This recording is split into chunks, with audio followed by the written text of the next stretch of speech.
and then later.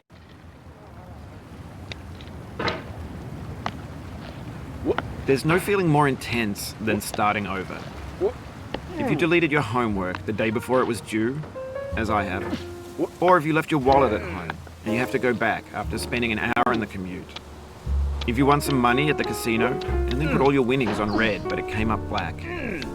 If you got your best shirt dry cleaned before a wedding and then immediately dropped food on it. If you won an argument with a friend and then later discovered that they just returned to their original view. Starting over is harder than starting up. If you're not ready for that, like if you've already had a bad day, then what you're about to go through might be too much. Feel free to go away and come back. I'll be here.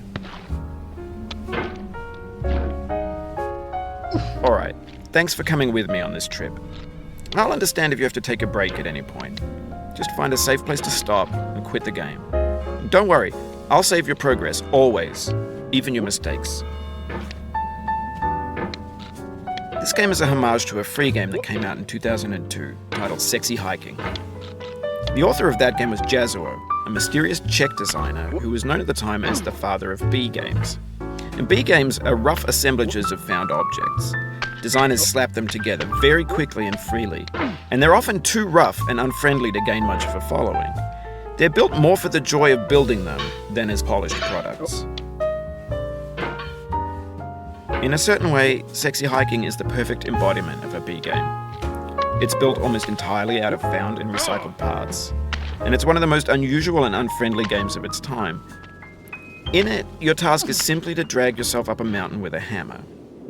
And that act of climbing, in the digital world or in real life, has certain essential properties that give the game its flavor.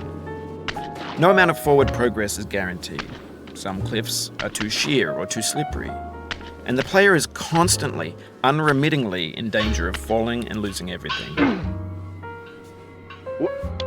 Anyway, when you start Sexy Hiking, you're standing next to this dead tree that blocks the way to the entire rest of the game.